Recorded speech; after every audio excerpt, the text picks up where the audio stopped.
What's going on, y'all? Cutty from Cutty TV. We are back at it again with another episode. I know you guys been watching, and I know I've been talking about it, so I think it's time to deliver. I'm here with my boy Shelby, and we have a very special episode for you guys today because we would like to talk about mental health issues because it's a big problem. R.I.P. Mac Miller. You know what almost happened to the boy Peter. So I think it's time to talk about it. So let's not even waste no more time. Because it's so hard to talk about it because it's so like, it's literally everybody in the world can deal with mental health issues. You feel what I'm saying? Definitely. It's like whether you're rich, whether you're poor, because we see it with the rich, you know, Mac Miller, all of the other examples. And then us struggling entrepreneurs, you know, we think about this shit every fucking day. Like, is this for us? Like, can we do this? Like, how far are we really gonna get? Will we ever make superstar level? I think that really pushes us to drive us crazy because we're trying to force ourselves to be superstars. You feel what I'm saying? Definitely. So I think to really start everything off, because I want everybody to know who you are. Because I only wanted to do this episode with you because I feel like you would know the most on the topic that I'm talking about. I know a little bit of it. I've had my own little type of experiences, but you wrote a whole book about it. So that's a whole nother ballfield. I'm still trying to get these episodes down, and you out here writing books. You got 2 books. Yeah. So I definitely want to talk about the first one, Change Your Subconscious and Accomplish. Now, we did speak earlier, you did say that you wrote this during a time of your life when you were going through your own issues. So I definitely want you to elaborate on that, because I know that'll get the people to feel you first. Yeah. I don't want them to think I just brought you on here and you don't know shit. Nah, definitely. First of all, let me say what's up to everybody. Appreciate my man's Cutty for actually even bringing me on, us being able to get connected. But like he was saying, and I actually reached out to Cutty, what was it, probably like a month ago? Yeah, maybe. About that. I reached out like a month ago because I saw everything he was talking about when he was posting in terms of 2019 being a year of entrepreneurship, but I saw him really talking about emphasizing mental health. And me personally, I actually, probably 2-3 months ago, around the time where I actually hit him up, I recently opened up about my battle with depression and how I dealt with it since I was really a young kid. My first experience with it was literally being in the car with my mom and telling her, like, I feel happy on the outside, but inside I kind of feel like fire, like I feel angry and I don't know why. And she kind of just brushed it off, which is a common thing that happens in the Black community. So after that, just like everybody else, I felt like, okay, I gotta hide it. I can't openly talk about this. I can't show this. It's a sign of weakness. So I can't do anything about this. I gotta just man up and go about whatever I gotta do and just do it in my way. So as I got older, I was really just kind of questioning, trying to figure out, why do I feel this way? What is happening? Like how Meek put it, take yourself outside your body and then look at yourself. I was trying to figure out what was triggering this and what was causing me that even if I had a great day, no matter how successful I might have been just in this day, this week, this month, I was still feeling sad. I would still feel pain, literally alienating myself, not wanting to be around people, times where I wouldn't leave my room. Especially being at school, I had times where I didn't leave my dorm room for like 3 days. It was really just me saying, okay, how am I going to deal with this depression? How do I handle depression? What is going to be the best way for me to go about it? Which then ended up kind of leading me into the book. I wrote the book last year. End of last year, I actually had it published in January. And there was a time where things were around my life were going great. And if you ask me how my day was, I would happily say, oh, my day is good. But if you ask me how I was, I would tell you I don't feel too good. I'm not happy. And for me, writing a book wasn't even a matter of I wanted to write a book. It was just me being able to openly get my thoughts and my feelings out.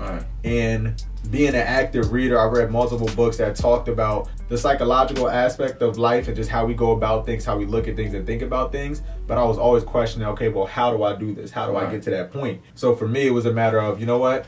I'm going to give the solution that I was able to find to the problem that I was having. And at the same time, I'm going to be able to vent and get this information out of and for myself. So I just kind of put it in the book. The book, again, is called Change Your Subconscious and Accomplish. It's a 3-step process on how to utilize the universal law of attraction to be able to manifest what you desire. Like the fact that we even in this position right now, the fact that I got to be on Cutty TV, the fact that you have Cutty TV, everything started as that thought. Then you said, okay, I'm going to go out and actually do this, and then taking action for it. So just me being able to start taking action and just really taking a hands-on approach and taking control of my life and controlling, I'll say, my emotions and my feelings, and not necessarily letting the depression drive me, was something that was major to me. And again, like I said, when you start posting about the mental health, I reached out right away, and I'll tell everybody that. Don't put your pride aside. It's people that need your story, people that are able to help you. And I reached out like, yo, man, I want to be able to come on the show. Like, do you take guests? What do you do about that? Because I want to be able to talk to people about mental health, and I want to be able to help other people. I actually, last week, it's called the Mental Health Matters podcast. I actually went to Connecticut last Monday and got to speak on that, where I just talked about. Yeah, so definitely, I got to talk about. Honestly, whether you like it or not, you're making a difference the more you talk about it. So it's like, how is that feeling after knowing everything that you went through and being able to go on that podcast and tell others and inspire others that it's a way out of this? It was great, because that was the first podcast I did where I actually talked about my depression. Right. So for me to go on there, in the same case, I reached out to them like, hey, I see that you guys have this mental health podcast. You know, me personally, I recently just opened up about my depression. I would like to come on and be able to work with you guys. I reached out to the guy, his name is Cutty, and we got to talk that Friday, I want to say. I think we spoke on a Friday, scheduled it for Tuesday, but I didn't want to wait. I was really excited to do it. So I was like, hey man, can I come Monday morning? So I got to go up there Monday. I got up there around like 2 o'clock, and it was great. It was definitely amazing. The mission that they have and everything they're really pushing for and really trying to help people with. But to know that I have that impact and I'm looked at in that light, and that my story was able to impact people that much that 2 people literally cried, it was touching to me. It was great, because I just work every day to get past it, and I've now come to a point for my life that I can openly talk about it. When he told me that they cried, I almost shed a tear myself. Damn, I just had to make me cry right now. I don't cry though, you know. I gotta keep a thug face on. You feel me? I got little girls and shit, so you gotta be the gangster one in the family. So I think we kind of talked about the book, but we really didn't. So now, just bringing you on back to, I want to know the process of making this book, because it comes from an actual real life experience. Yeah, so when people read this, you know what I'm saying, like I don't want them to think that, okay, well, he's just done a bunch of research and he looked at a bunch of cases. Like, this is actually about your life. So during that time span, like, how were you able to write this and still keep that level-minded head that you know that you're gonna help somebody one day with this information that you have right here? And actually, when I was writing it, it wasn't even thinking about that I was going to be able to help others. Like I said, it was for me being able to just get the information out and, well, really just get it off my chest. And it was very therapeutic for me to be able to do. And then the book itself, like you said, it's all stories of my personal life.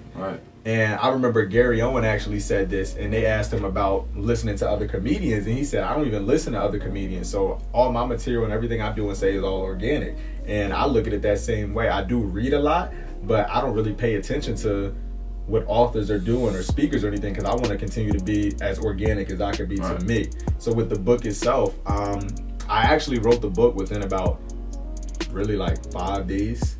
And it was like, I kind of had a spark to just start writing it and where I wanted to actually start at. And I just remember sitting down in my dorm room. I actually started from a middle chapter. It's called I Am. And for those that probably already know, I am being 2 of the most powerful words that you could use. Whatever you state after that is what you are creating your life to be. I wrote from that chapter down, and then I had to go back and fill in the book. So I kind of wrote it backwards. I knew I had the skill sets. The universe pretty much forced me to not be lazy. So that's a big accomplishment of mine, making a book cover to cover. Like I said, it really only took me about 5 days to write the book itself. Then the next 3-4 months was really just proofreading, editing. Into January, I was able to put it out. And then, the sales went great. Like I just said recently, this month was actually one of the better months that I had in a while. And I'm definitely thankful to all the people that recently followed me, all the ones that went and got the book, because this was both books. This was, like I said, one of my best weeks and months in terms of book sales in a while. So that was great. So yeah, that's kind of how I ended up writing it, how the book kind of came about. Okay. And so before we go back to this, I just want to know, What is one thing in here that you know may touch somebody?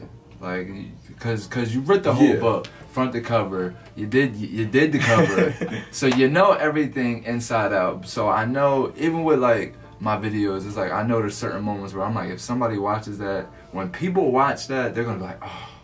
Like, I did this video back in November, and it was just like a positive video. It was my goddaughter. I brought her out on her birthday, and then I was just like, I want to do something with all this footage. So I took a nice beat, I put it on there, and I made it feel like when you watched it, you felt loved. Yeah. So I know there's a part in here that people that are dealing with mental health issues are going to be like, I felt that.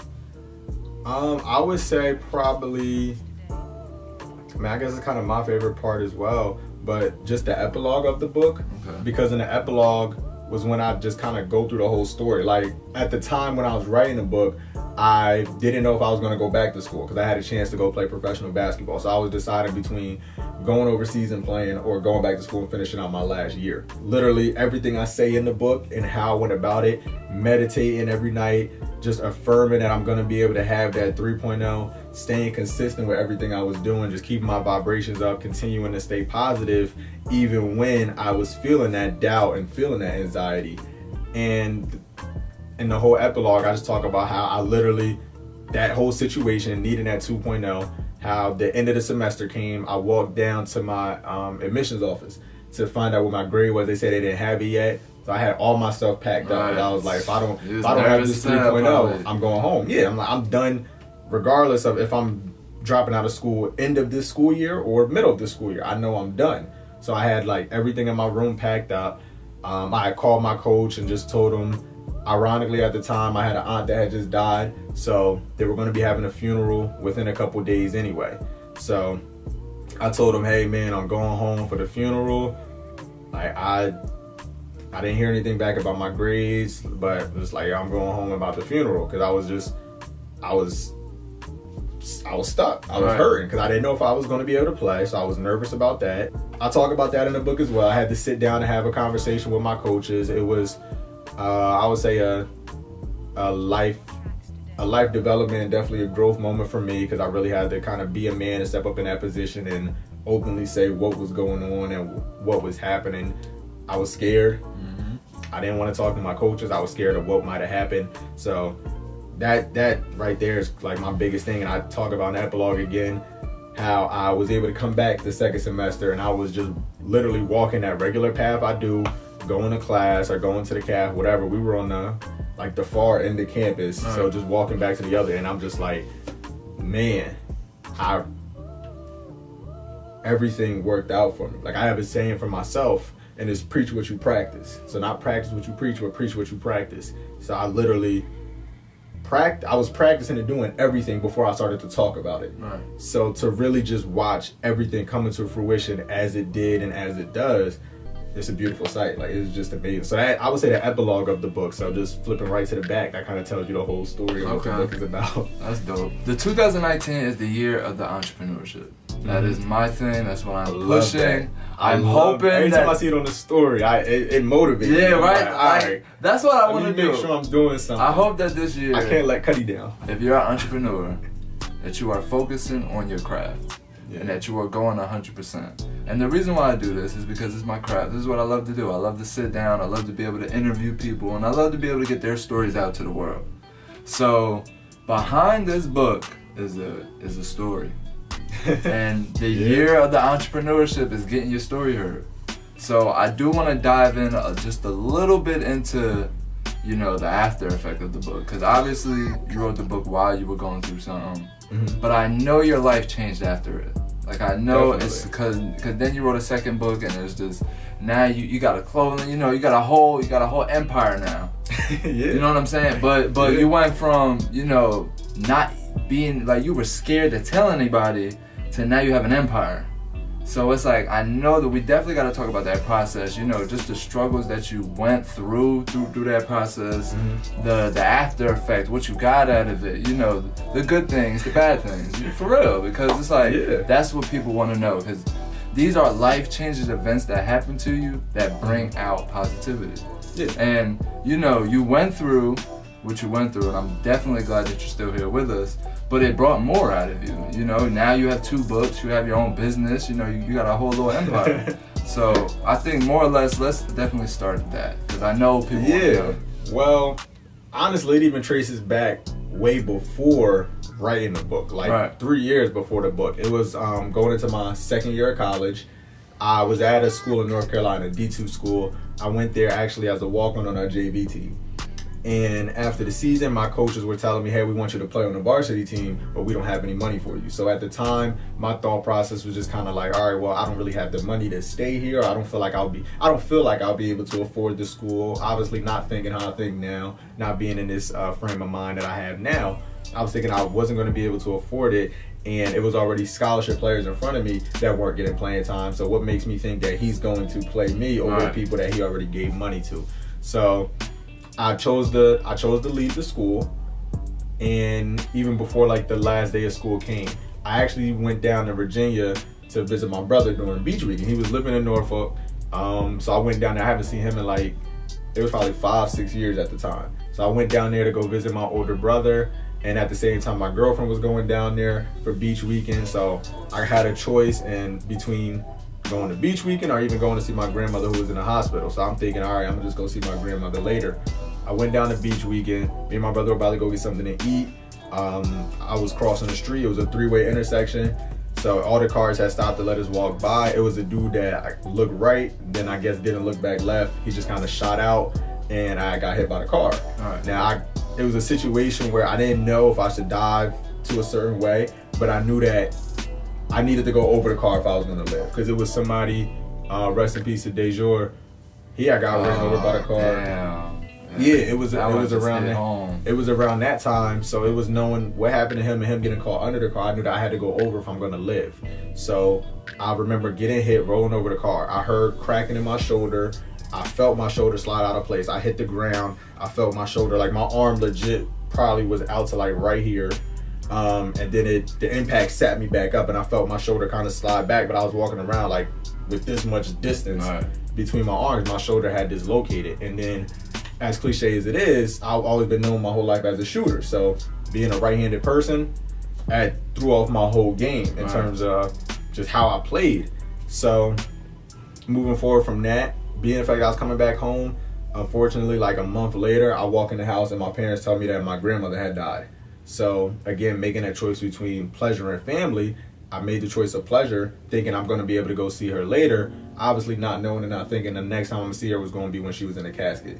So just kind of moving a little bit forward from that. Even at the funeral, I had a regret because I didn't actually go see her in the casket, because most other funerals I went to, they would have the immediate family come see the body before closing it the last time, but we didn't do that at hers. So I didn't know that I wasn't really going to see her.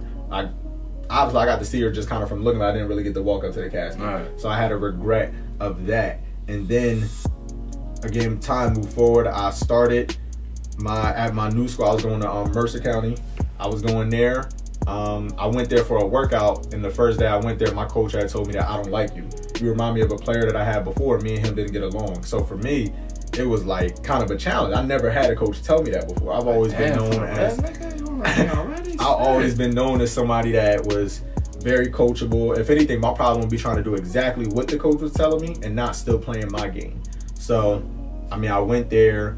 Mercer itself just had a bad vibe to me. It was just the campus, just for me. Like, I don't know what it was. The campus and then the coach itself, it was just a bad environment with the team. So I'm at a point in my life where my grandmother had just died, and now for the first time in my life, I was failing classes, plus my mother wasn't working. So I was working 2 jobs plus going to class. So I'm getting up at 5 o'clock, going to work, going to class, going back to work and going to practice, or going to practice back to work, going to work to the game, whatever it was, and then having work again. I was working for a before and after school care program in a weight room, and the gym didn't close till 10. So whatever my day was like, that was my schedule, pretty much from 5 to 10, every day working.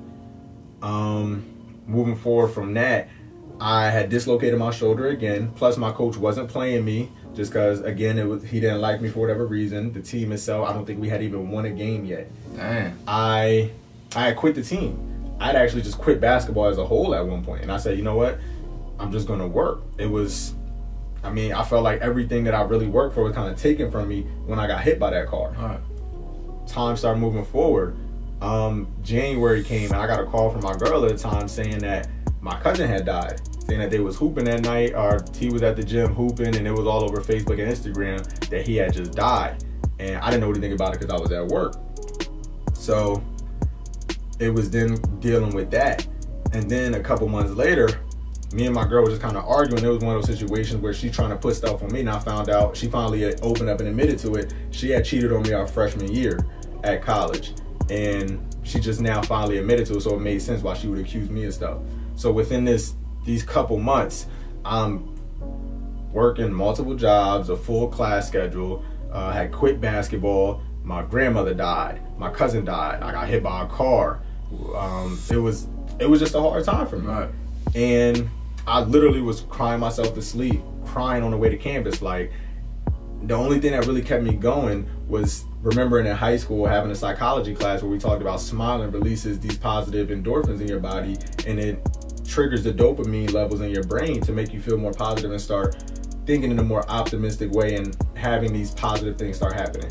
So I did my best to just keep smiling. I had times where I didn't leave my room, times where I couldn't go to work. Like winter break, I even got in a car accident. So it was just things happening.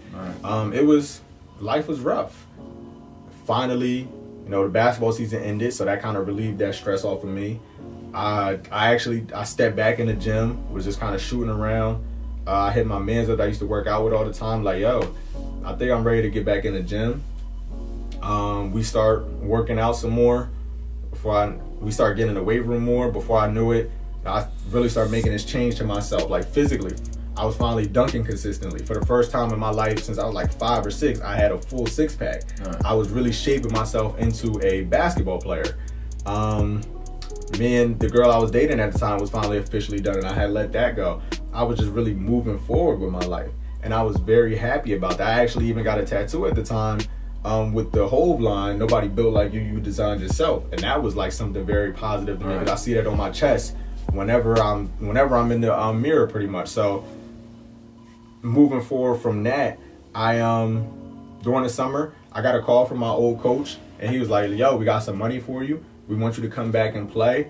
No hesitation, because I never wanted to leave in the first place. I went back, had a great season. I ended up being voted. I had Player of the Week for one of the weeks. I got voted. I had like my name in All-American and All-Conference conversations. I was having 30-point games. It was great. The best time of my life. That's when I actually started the public speaking stuff, because I know I wanted to be able to share my story and tell my story with other people. That's when I got back into reading, and when I officially said I'm going to write a book. So it was kind of like a year later when I finally wrote my book, but it was just, I started seeing just how things really can change, and the whole time I'm literally doing everything that I talk about in the book. It was just a thought that things were going to be better, that I was going to be able to still get to a place that I want to be in, a place of Zion for me. Right. Just declaring that things are going to be a certain way, and then really taking action. So it was, I'll say even like 2 years ago in college was when I really got back to meditating. That's when every day was really a gift. That's where everything kind of came from, where everything stemmed from. That's the blessing right there, I tell you that. Like, anything positive that you can make out of a negative situation is definitely a positive. Definitely. Every time, and ain't never gonna be nothing different. So I definitely commend you on that, because a lot of people take a lot of different ways, as we see. You know what I'm saying? Like, a lot of people handle the mental health issues their own way. Yeah. Some people build from it, and some people deceased. You know what I'm saying? But luckily, we still got you here, and we still got another story to talk about. Thank you. You feel what I'm saying? Because I feel like everybody should at least try to get their story out and see what happens afterwards. Like, if you get your story out to enough people and nobody tries to help you, and it just doesn't work and doesn't fucking go anywhere, then it's like, damn, maybe. But I don't even think that would happen anymore. Yeah, the world that we're in now. Because I put my story on Instagram and put it on YouTube just because I knew, like, just as a speaker, I knew that, okay, well, this is something, even if I don't want to, I gotta put it out just because of, like, my field of work. So it was, the support I got was amazing. And honestly, for anybody that does put their story out, you're going to get more positive feedback. Yeah, actually, all positive feedback. I don't expect anybody to send any criticism or send anything that's going to make you feel bad. So it's major. Like, I'm so happy that you really start pushing and looking to help other people that deal with this. So because it's important to me, you feel what I'm saying? Like, I go through my own shit. I mean, my little brother got locked up when he was 16. It may not be like no major thing to everybody else, but to me, it was a big part of my life. You know what I'm saying? Like, that's my twin brother, basically. You know what I'm saying? He got taken away from me. So it's like, I deal with depression. Whenever I go through something, I'm like, well, if he was here, I wouldn't be doing this. Or if he was here, I wouldn't. I would have did this different. I would have did that different. But my older brother, I think I was 8. Yeah, he was 16 at the time. I was 8 when I don't know the full details behind it, but I know that he had to leave Jersey and he went down to Florida to live with my grandmother. And then a year later, it might have been 16, 17, he had got locked up. And then he did, like, his 4 or 5 years, or it was supposed to be like 2 or 3, turned into 4, turned into 5. And I know he's still fighting back and forth with this system where I'll talk to him and it's like, I just gotta keep updates because I don't ever know, like, if he's back in jail or what's going on. So I definitely feel that certain void of not having your brother, man. That shit sucks. So the whole suicide thing. So I just want to just kind of go back, not to remind you about it, but just to kind of help the ones who go through it. Because if it makes you feel better, I've had multiple suicide attempts where I'm just like, fuck life, like, you know what I'm saying? I done lost a lot of great people. I done been through a lot of fucking situations. Like, my first house I got with this girl, she left me on New Year's. It's like the shittiest fucking way to go out. Imagine being inside of an apartment. First off, it's the first of the month, so you gotta pay rent. Fact. That's the #1 depressing thing that's going on right now. Yeah. Nigga, you gonna leave me and rent is due? You a bitch. That's a bitch move. So, but I know for me, like, getting past it is right now, my nieces, like, they're like my #1 thing in life. The reason why I have to get rich and famous is for them, so that they can live a better life, so that they can have the resources to do whatever they want. So that was my spark to kind of keep going. So I want to know, when you were going through your times where you was having those kind of thoughts, like, what was that spark to be like, nah, I just can't do it right now, like, not yet, nah, I gotta keep going. That's a great question. I never really thought about it, but I would say, just kind of thinking back to it, it was, well, I would say, but me being a very spiritual person, I was told my life is worth more, in that it was like I was pretty much told even if I tried, it wouldn't happen, because I'm not allowed to leave because I have stuff that I have to do. For me personally, I would say that definitely my little sister, literally every time I get on a plane, whenever I'm mainly on a plane, but then just being home, like, I gotta see her. I can't be away from her, or at least I don't want to be away from her for more than really a week. So even being at school, like, I made sure I would literally ask somebody with an iPhone, like, yo, let me FaceTime my little brother so I can talk to my little sister. So that, she was definitely like a major part of my inspiration. Her, and then even my younger brother, I mean, he's 21 now, but it was always thinking, like, I gotta be able to provide and take care of him. So definitely family itself, just knowing that I can't leave them and that I have to be there for them.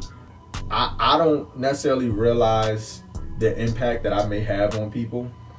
The job I was just working, I wasn't there for a while, and I was sick at one point, and then I had went back after being sick, and one of my coworkers, she had told me that it was just like, you could tell the energy was missing when I wasn't there, and that was very comforting to me, and it made me feel really good. And then it was from a spiritual standpoint, just sitting down in meditation. Like, I've had, for anyone that believes in stuff, I've had my own conversations with like Buddha, Muhammad, with Jesus, with Malcolm, like these ancestors and icons of mine. I've literally sat and talked with them, and literally have, like, seen and talked to angels and been told, like, yo, you have something that you're supposed to be doing, and you're one of us. You are something and someone special. So from this, I'll say, third dimensional world, it was the fact that my family, I knew that I really couldn't leave my family. I didn't want to leave my family. And then on another, I'll say, a fourth and fifth dimension. It was just being in tune and just as spiritual as I am.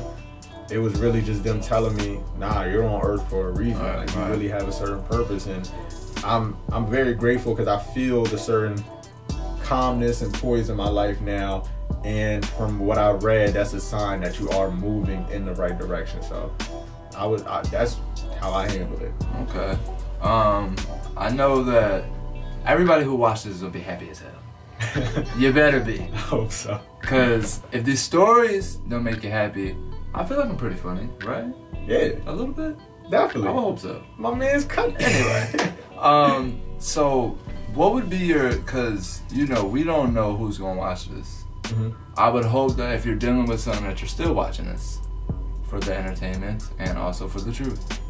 But what would be your advice to somebody who's currently going through this? Because you were able to overcome it. You know, you had your book, you had your passion. Some people have nothing. Like, they literally don't know where to start. They don't know where to turn to. They don't know who to talk to. So what would be your advice for those people at that point of their life dealing with the same thing that's going on in the world, which is the mental health? For you, I would definitely say it. Whether we realize or not, there really are people that do care about us. Right. There really are people that are willing to sit and listen and hear our stories. I've went to counseling multiple times. I've called and been on the phone with therapists. Even just reaching out to friends. I know that a lot of people don't think about this, but you can just sit down and have a conversation with somebody that you don't even know. I literally have two women, Nicole and Erica, that I met on Facebook.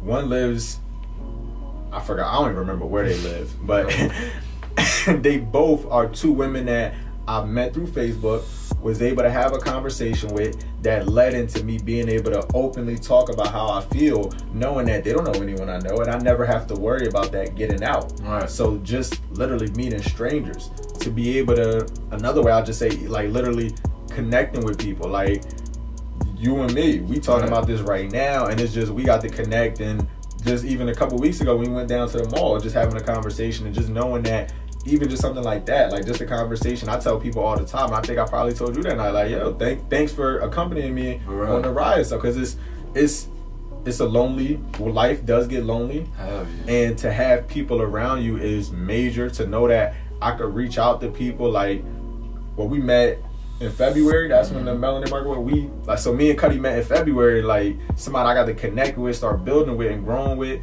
And it's definitely, you are a major part of my life, and we only knew each other for however many months. Right. So it's to people like that, like, you definitely meet people and connect with people that are there to help you. If you feel in a certain way, I definitely say get help. And I'll say that because, like I said, I only preach what I practice, and I've went and gotten help. I've been going to counseling since high school. I was going to my guidance counselor at the time. Then once I got to college, I would go to our campus counselor. And she was definitely one of my best friends, and I made a great relationship with her.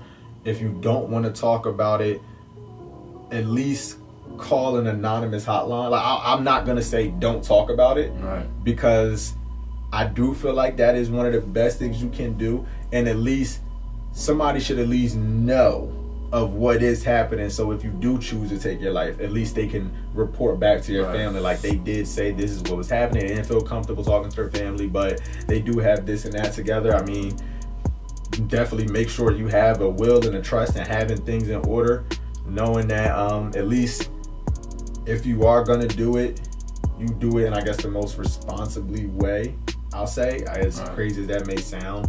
Other ways, I mean, it's a lot of stuff out there. I definitely, my only request is, please don't turn to eating, don't turn to drugs, don't turn to alcohol, don't turn to sex. I definitely say, man, channel that, put it into something.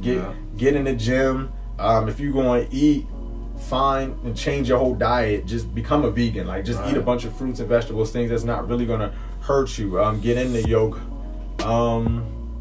Get into yoga. Do literally, like, find things to keep you occupied. Change that into something positive. Definitely, that's definitely what I would say and recommend. I'd fully say, like, 100% out of everything, talk to somebody. To me, I feel like the best thing you could do that nobody would know, and this is probably something that nobody ever thinks about, but it's really effective. I've tried it before.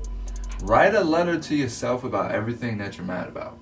Like So let's say, you know, you're mad about, let's say your fucking grades. Hopefully school does not drive you to suicide, even though I know how fucking stressful school is. But just write a letter to yourself. I'm so mad that I can't get a fucking A in calculus, and I'm gonna have to take calculus over. And then when you're done with that, I want you to really read what you just wrote down, and really look at it and be like, is this enough to take my life? Like, I'm mad about this, I'm mad about that, I'm mad about because I don't have a car, I'm mad about because I don't have a job. So when you look at those things, you're able to be like, okay, well, I can change that. I can go apply for a job. If I'm mad about school, I can do better in school. If I'm mad about this, like, try to find things that you can change before you just blame yourself and be like, this is a problem. Because the only real problem that people deal with that are like uncontrollable is like if your parents die. That can bring you into a deep depression. That's something that it's like, nigga, I don't know at this point. Cause my mom is one of the most important, and I always say that, like, if my mom goes, I want to go with her because she's like everything in my life. So I know that those can be very certain situations where you're just like, damn, like, I don't know. But I know half of the time it's a lot of things that make us upset and get us a little bit overworked that if we write it down and read it, we'll be like, we're really fucking mad at this? Like, I can literally change everything that's on this paper within the next couple of days if I just channel this energy into figuring it out how to fix it, instead of just being like, oh, I can't fix it, it's here, it's never gonna go away. You know what I'm saying? Because most people are mad about, like, I know, give you a little situation. My brother the other day was mad that because his girl wouldn't fucking pick up the phone. Fucking snapping. Like, write that shit down. My girl did not pick up the phone. And then go back to yourself and be like, I was about to kill myself because this bitch did not pick up the phone.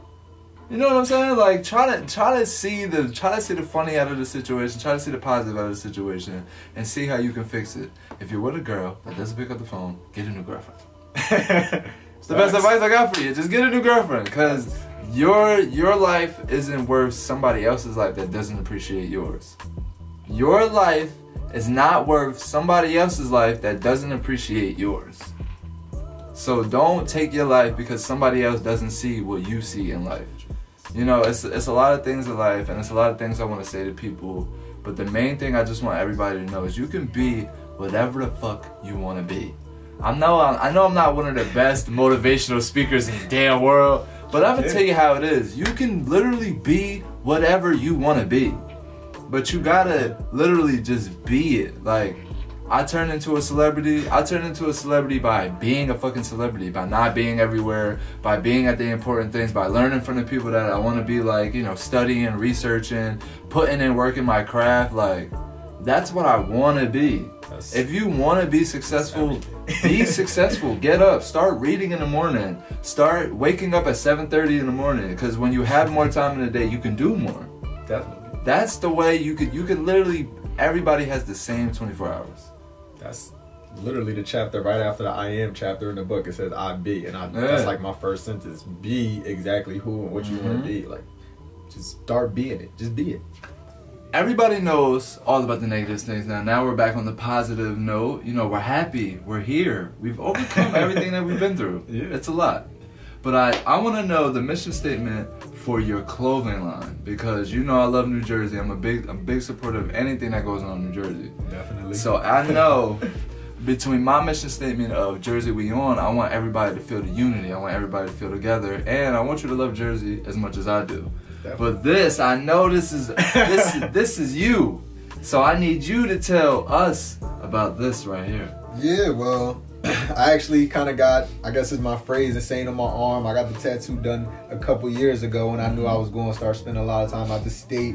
But my saying is just growing in the garden. And my mission statement is just that we're all seeds planted in this garden of life, just growing and blossoming into our fullest form. And I really just look at everything as just that seed that is. You know, a lot of us don't want to put our hands in the dirt. We don't want to get dirty. But we don't realize that, well, you have to put the sand in the dirt. And the dirt it creates that nutrients and gives that soil. And it is a fertilizer. And it does what it's supposed to do to help you grow. You have to get dirty to be able to grow. And then just once that seed is planted, once the roots start to sprout, you then just start growing and blossoming into that flower and then coming to your fullest form and just becoming that beautiful flower that we cherish. Right. So I just look at life and every idea like that, and that's just kind of what it represents. I mean, the name Garden Apparel comes from the nickname of New Jersey being a garden state. Right. And I wanted to get away from just using the state itself and find something different. So Garden Apparel, man. I love that. I love that. Especially because New Jersey is a big garden of talents. Mm-hmm. First off, we are nothing. We got everything from A to Z in New Jersey. So I think that everybody who is a creative, who loves seeing New Jersey talent, or who just loves New Jersey period, can all around come around and buy your gear. So I think you hit all avenues, and I think everybody, now that you know, you need to cop on up.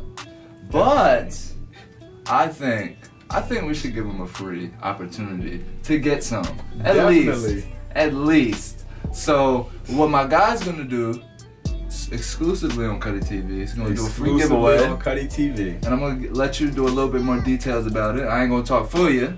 I'm gonna let you go ahead, player. So what we gonna go ahead and do exclusively with and for Cutty TV, Garden Apparel is gonna go ahead and do a giveaway of one of the original Garden Apparel t-shirts. And how you're going to be able to enter is by following me, oba.0, and by following the clothing page, Garden App Clothing. So Garden Apparel, but Garden App Clothing. And then DMing the personal page. And I just want to be able to connect with you guys. I know I already shared and told a lot of myself and kind of told my story. So I want people to go ahead and follow both the pages and DM me and just tell me a little bit about yourself. And then what we also can do, you can either, I would love to hear your story, what you felt like you overcome, what you went through, and again, just keeping it positive. I want to hear what happened and how you were able to grow through that. And then just being a businessman, I love connecting and networking with people in general. So maybe you don't want to necessarily open up, and that's okay, that's fine. I just at least want you to reach out to me and let me know, hey man, I saw you on Cutty TV, and let's schedule a time to talk. I mean, we get on the phone. I'm not an iPhone person. Sadly. I have a Note 9. I love Samsung, and I plan on staying with Samsung. So we could do the Instagram video call, or we could get on the phone to do an actual phone call. But I just want to be able to connect with you guys, just to hear what you went through, how you were able to get through your situation. I mean, you're also going to be able to help me, and I think a lot of people don't think about that. You're going to be able to help people more than you realize. So I know your story is going to motivate me as well. So just DM me. Let me know that you were able to see everything on Cutty TV. We'll get on the phone, do the video call, or just kind of send me a message. Let me know a little bit about who you are. Even if you don't want to necessarily talk about what you went through, let's at least talk. I mean, I got a bunch of different things I do. Maybe you want to know how to start a book. You want to know how to get into speaking. Maybe you want to know, maybe you want to get your credit cleaned up and you got questions about that. However we could work, definitely reach out to me. Let's get on the phone. Let's talk. Let's connect, let's grow, let's build. So definitely, man, Garden Apparel. That's it right there, baby. That's the logo of the future right there, New Jersey. Everybody in New Jersey needs to have that. A Jersey We On shirt, a Jersey Support Jersey shirt, anything Jersey native made needs to be worn by a Jersey native. So again, spreading love, showing love, you will never lose. So I hope that you show love to my boy Shelby, because he showed love to me. He came on my show, he shared his story with me, and now he's doing a giveaway exclusively on my network. So I appreciate everything that you did for me today. I appreciate you coming on the show. I appreciate you talking to my fans and talking to your fans and telling them your story. But I definitely want to know, what's your last words? Like, what's the last thing you got to say? Oh, the last things I got to say, man, whatever you feel like you dealing with, battling with, whether you realize it or not, people definitely care. You have the support out there. It's people that want to support you, people that want to help you. The main thing, man, stop thinking about it. Stop overthinking it. Just go out and do it. Just start doing what you want to do. Like Cutty said earlier, be what you want to be. Start being who you want to be. So definitely follow me. You could grab your copy of Change Your Subconscious and Accomplish. The link is in my bio. You can also grab yourself a copy of my newest book, A Man Amongst Girls, The Thoughts of a Good Man in Females World. Fellas, good men, this is for us. Facts. Ladies, if you try to figure out what is going on, why it seems like you're having difficulties in dating, this is the book you want to read, man. I use this book and I just openly talk about a lot of things a lot of men don't want to talk about, and I just talk about how we too are humans, we too have feelings, we too have emotions, we too also want to be catered to and feel a certain way. We do want to provide, we do want to give, but realize that just because you choose the wrong guy doesn't mean all men are bad. Stop categorizing all men as, or comparing them, I should say, to the one that you chose and made a bad decision with. So, again, a man amongst girls, the thoughts of a good man and female's world. Change your subconscious and accomplish. Both in my bio. Go grab those. Oh man, Cutty. Hey man, listen. We knew that this was coming one day. Facts. We knew that we was gonna do this. Facts. But I do got one last thing I do want to talk about. I know you're having a photo shoot for your clothing line. Yeah. So I believe people, because they see it now, they already see it on you. So if they buy some and they like, wait a minute, why I'm not in the photo shoot? How can I get in the photo shoot? Definitely. Maybe you can tell them how.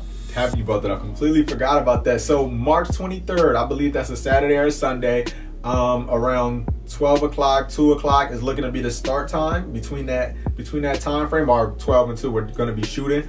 I'm looking for models, looking for people that want to take pictures. No, I am not giving away any free shirts. I would love to, but my business is not necessarily in that position yet. But I am looking for people that already have garden apparel to be part of the photo shoot. So definitely DM the Garden App clothing page and let me know that you definitely interested in a photo shoot. You go ahead and grab and purchase your hoodie, shirt, whatever it is that you go ahead and cop. I'll let you know, keep you updated on that. I mean, that'd be major. We'll be able to have the Cutty TV stuff all there. That'd be great. So yeah, definitely stay tuned and stay connected. And for that, DM me about that. I would love to have you in the photo shoot. So I'm gonna say, it ain't free merchandise, but it's damn sure free photo shoot if you buy merchandise. Yep, free photo shoot. That's one way that you I am booking and paying for like the whole photo shoot. It might be, depending on how we do it, maybe like $5 just because we want to bring food and everything. Of course, yeah. But I am paying the bulk of it. We may just ask for $5 from everybody, or $2, however many people we get to confirm, just to be able to have food. And then that also, if you are a model yourself and want to get individual headshots and stuff done, you're going to be able to do those as well. So and just to set the vibes, you know, we're doing this for the culture. We try and build. So if you want to build with us, make sure you go get your shirt, hoodie, hat, sweatpants, whatever you got to go do. Go get it so you can meet me and my boy Shelby at the photo shoot March 23rd. It's either a Saturday or a Sunday. I don't know. I'm not very good with days. But one of those. Again, thank you for watching. We appreciate all of you staying to the end. We know this was a long ass episode, but again, we just want to try to make a difference in the world any way that we can. So we're using our resources. So make sure that you use yours. Drop your story below on something that went positive in your life as you were going through a negative time in your life, because everything turns positive eventually. Definitely. I think that's the message that we're trying to put out there right now, is that everything will turn positive if you make it positive. So fix your mindset, change your life, and fix your mindset. I had to say that twice so that they understand that the mindset is the #1 thing. Change your subconscious and accomplish. That's it. See? I'm glad that you were good at ending that out, because I wasn't very good with that. That's everything. But you know what I'm saying? But he caught me off guard, but he still caught me. And we just want to catch you guys. So make sure to drop those stories for us so that we can connect in with you. Maybe we can give you a little bit of advice on how to help. So again, thank you for coming on the show, Shelby. Thank you for watching. We on Cutty TV. That's it. That's what I wanted to hear. Make sure you use that hashtag. And we out of here.